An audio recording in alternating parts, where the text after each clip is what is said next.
Hi friends, அனைவருக்கும் வணக்கம். நாம் இன்றைக்கி ஃப்ரூட் சலட் கொஞ்சம் டிஃப்ரெண்ட்டாக அதே டைமில் ரொம்ப டேஸ்ட்டாக எப்படி செய்யலான்னு பார்க்கலாங்க. நார்மல் ஃப்ரூட் சலட்டை விட இந்த மாதிரி செஞ்சு கொடுங்க. குழந்தைங்க ரொம்ப ரொம்ப விரும்பி சாப்பிடுவாங்க. நமக்கு சித்திரை ஒன்றுக்கு நிறைய ஃப்ரூட்ஸ் வாங்குவோம். ஸோ அவ்வளோ ஃப்ரூட்ஸையும் நம்மளால் சாப்பிட முடியாது. ஸோ இந்த மாதிரி செஞ்சு கொடுங்க. குயிக்காக ஒரு செகண்டில் காலி ஆயிரும். ஏன்னா அந்த அளவுக்கு டேஸ்ட்டாக இருக்கும். வாங்க இந்த ஃப்ரூட் சலட் எப்படி செய்யலான்னு பார்க்கலாம். வாங்க வீடியோக்குள்ளே போகலாம். வீடியோக்குள்ளே போகிறதுக்கு முன்னாடி நம்ம சேனலை சப்ஸ்கிரைப் பண்ணாத நண்பர்கள் ப்ளீஸ் சப்ஸ்கிரைப் பண்ணுங்கள், சப்போர்ட் பண்ணுங்கள். வாங்க இப்போ வீடியோக்குள்ளே போகலாம். இந்த ஃப்ரூட் சலாட் செய்கிறதுக்கு ஃபஸ்ட்டு ஒரு பவுல் எடுத்துக்கோங்க. அதில் 2 டேபிள் ஸ்பூன் சப்ஜா விதைகள், அதாவது ஃபலூடாக்கு போடுவோம் பார்த்தீங்களா, அந்த விதைகள் சேர்க்குறேங்க. கொஞ்சமாக தண்ணி ஊற்றிட்டு ஒரு 10 நிமிஷத்துக்கு ஊற வச்சுருங்க. நல்லா புசு புசுன்னு ஊறிடுங்க. இது உடம்புக்கு ரொம்ப ரொம்ப நல்லது, அதே மாதிரி குளிர்ச்சியையும் தரும். நெக்ஸ்ட்டு ஒரு பவுல் எடுத்துக்கோங்க. 2 டேபிள் ஸ்பூன் கஸ்டர்ட் பவுடர் சேர்க்குறேங்க. நான் கஸ்டர்ட் பவுடரில் வெனிலா ஃப்ளேவர் எடுத்திருக்கேன், அதனால தான் எல்லோயிஷாக இருக்குது. இப்போ காய்ச்சி நல்லா ஆற வச்ச பாலை 1/4 கிளாஸ் சேர்த்து நல்லா மிக்ஸ் பண்ணி கொடுத்துருங்க. கொஞ்சம் கூட கட்டி இல்லாமல் நல்லா மிக்ஸ் பண்ணி விட்டுருங்க.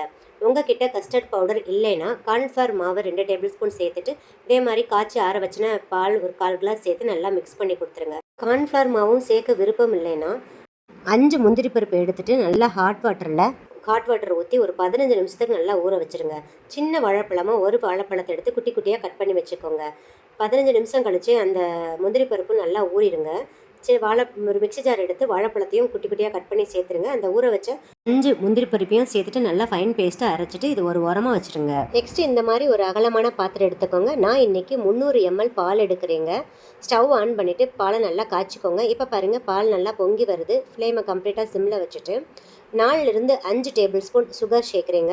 நீங்கள் பனங்கல்கண்டு இந்த மாதிரி எது வேணாலும் சேர்த்துக்கலாம். நாட்டு சர்க்கரை, வெல்லம் மட்டும் இந்த பாலில் கொதிக்கிற பாலில் சேர்த்துறாதீங்க, ஏன்னா பால் திரிஞ்சு போயிடும். ஒயிட் சுகர் அவாய்ட் பண்ணணும்னு நினைக்கிறவங்க பனங்கல்கண்டை நல்லா மிக்சியில் போட்டு ஓட விட்டுட்டு இந்த மாதிரி சேர்த்துக்கலாங்க. என்கிட்ட இன்றைக்கி பனங்கல்கண்டு இல்லை, அதனால தாங்க நாங்கள் ஒயிட் சுகர் சேர்க்குறேன். முடிஞ்ச அளவுக்கு ஒயிட் சுகரை அவாய்ட் பண்ணிக்கோங்க. இப்போ இந்த மாதிரி ஒரு கரண்டி வச்சு நல்லா மிக்ஸ் பண்ணிகிட்டே இருங்க. ஒரு 5 மினிட்ஸில் நம்ம சேர்த்த சுகர் எல்லாம் நல்லா மெல்ட் ஆயிருங்க. இப்போ கம்ப்ளீட்டாக ஃப்ளேமை சிம்மில் தாங்க இருக்கணும். சிம்மில் வச்சுட்டு நம்ம எடுத்து வச்சுருக்கிற கஸ்டர்ட் பவுடரை நல்லா ஊற்றிட்டு மிக்ஸ் பண்ணிக்கிட்டே, வீடியோவில் காமிக்கிற மாதிரி நல்லா மிக்ஸ் பண்ணிக்கிட்டே ஊற்றிக்கிட்டே இருங்க. அப்போ தான் கட்டிகள் இல்லாமல் ஸ்மூத்தாக நமக்கு மிக்ஸ் ஆகுங்க. இப்போ பாருங்கள், வீடியோவில் பாருங்கள், மிக்ஸ் பண்ணி கொடுத்துட்டே இருக்கும்போதே உங்களுக்கு பால் ஓரளவுக்கு கெட்டியாகுங்க. இந்த அளவுக்கு கெட்டியான போதுங்க. ஏன்னா ஆற ரொம்ப நல்லா கெட்டியாகும். அதனால் இந்த மாதிரி ஓரளவுக்கு கஞ்சி பதத்துக்கு வரவுமே நம்ம ஸ்டவ் ஆஃப் பண்ணிடலாங்க.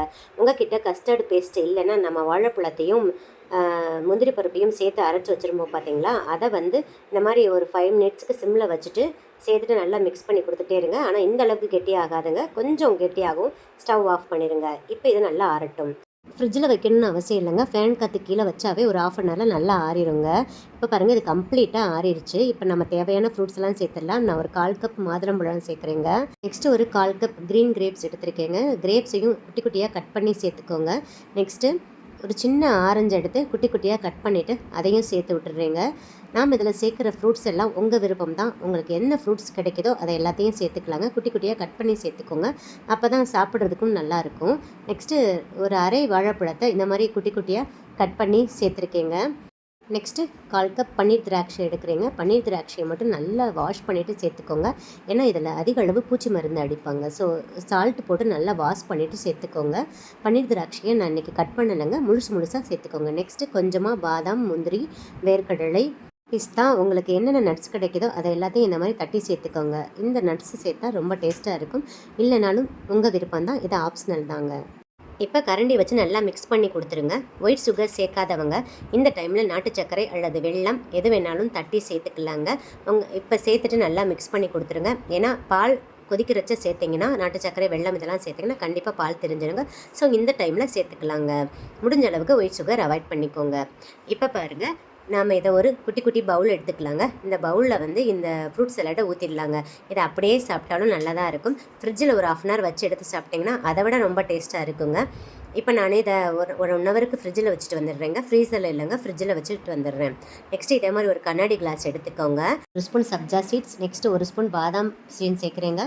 பாதாம் பீஸுன்னே கடையில் கிடைக்கும். அதை வாங்கிட்டு வந்தீங்கன்னா ஒரு சின்ன பீஸ் எடுத்து போட்டாவே நிறையா கிடைக்குங்க. கொஞ்சமாக தண்ணி ஊற்றிட்டு ஒரு 5 மணி நேரம் ஊற வச்சுருங்க. இந்த மாதிரி நல்லா பஞ்சு மாதிரி கிடைக்கும். இதை நம்ம சேர்த்துட்டோன்னா உடம்புக்கு நல்லதுங்க. பாதாம் பீஸுன்னு உடம்புக்கு ரொம்ப ரொம்ப குளிர்ச்சியாக தரும். சைனஸ் ப்ராப்ளம் இருக்கிறவங்க அவாய்ட் பண்ணிக்கலாம். ஸோ அதுக்கப்புறம் கொஞ்சமாக ஃப்ரூட் சலாட், அதுக்கப்புறம் ஒரு லேயர் சப்ஜா சீட்ஸ், அதுக்கப்புறம் ஒரு லேயர் ஃப்ரூட் சலாட், இந்த மாதிரியும் செட் பண்ணிவிட்டு 1 ஹவருக்கு ஃப்ரிட்ஜில் வச்சு எடுத்து சாப்பிட்லாங்க. நெக்ஸ்ட்டு இன்னொரு மெத்தட்லையும் செய்யலாங்க. நம்ம எடுத்து வச்சுருக்கிற சப்ஸா சீட்ஸ், பாதாம் பிசின்னு எல்லாத்தையுமே இந்த ஃப்ரூட் சாலடில் மிக்ஸ் பண்ணிவிடுங்க. நட்ஸ் எல்லாத்தையும் மிக்ஸ் பண்ணிவிட்டு இதே மாதிரி ஒரு பவுலில் எல்லாத்தையும் மிக்ஸ் பண்ணி சேர்த்துட்டு, நான் இன்றைக்கி ஒரு ஸ்கூப் ஐஸ்கிரீம் சேர்க்குறேங்க. வெனிலா ஃப்ளேவர் தான் சேர்க்குறேன். ஐஸ்கிரீம் முழுக்க முழுக்க ஆப்ஷனல் தாங்க, விருப்பப்பட்டால் சேர்த்துக்கலாம். ஒரு ஸ்கூப் சேர்த்துட்டு அதுக்கு மேலே கொஞ்சமாக கார்னிஷிங்காக ஒரே ஒரு மாதுளை முத்தை வைக்கிறேங்க. இந்த மாதிரியும் வச்சுட்டு நீங்கள் ஃப்ரிட்ஜில் செட் பண்ணி வச்சும் சாப்பிட்லாம், இல்லாட்டி அப்படியும் சாப்பிட்லாங்க. ஸோ இந்த மாதிரி டிஃப்ரெண்ட் வேயில் நம்ம செஞ்சு சாப்பிட்டுக்கலாங்க. உடம்புக்கும் ரொம்ப நல்லது, ரொம்ப ரொம்ப ஈஸியாகவும் செஞ்சிடலாங்க. இப்போ பாருங்கள், நான் ஃபஸ்ட்டு வச்ச அந்த பவுலில் 1 ஹவர் நல்லா ஃப்ரிட்ஜில் வச்சு எடுத்துகிட்டு வந்துட்டேங்க. பாருங்கள் எந்த அளவுக்கு நல்லா செட் ஆகிடுச்சு பாருங்கள். சூப்பராக இருக்குங்க, ரொம்ப ரொம்ப டேஸ்ட்டாக இருக்கும், ஐஸ்கிரீம் மாதிரியே இருக்கும். நீங்கள் கண்டிப்பாக இந்த ஃப்ரூட் சலாடை செஞ்சு சாப்பிட்டு பாருங்கள். ஏன்னா சித்திரை 1க்கு நிறைய ஃப்ரூட்ஸ் வாங்கும். ஸோ இந்த மெத்தடில் செஞ்சு சாப்பிட்டு பாருங்கள். இந்த கஸ்டர்ட் பவுடரோட காஸ்ட் பார்த்திங்கன்னா 40 ரூபா தாங்க. இது வெனிலா ஃப்ளேவர் வாங்கியிருக்கனால 40 ருபீஸ் இருக்குது. இதே நீங்கள் ஃப்ளேவர் லெஸ்ஸாக வாங்கினீங்கன்னா கொஞ்சம் கம்மியாக இருக்கும். அப்போ ஃப்ளேவருக்காக நீங்கள் ஏலக்காய் தூள் கூட சேர்த்துக்கலாங்க, உங்கள் விருப்பம் தான். இந்த வீடியோ பிடிச்சிருந்தால் லைக், ஷேர், கமெண்ட் பண்ணுங்கள். மறக்காமல் சப்ஸ்கிரைப் பண்ணுங்கள். சுவை அறிந்திட சுவைத்து பாருங்கள். தேங்க்யூ ஃபார் வாட்சிங்.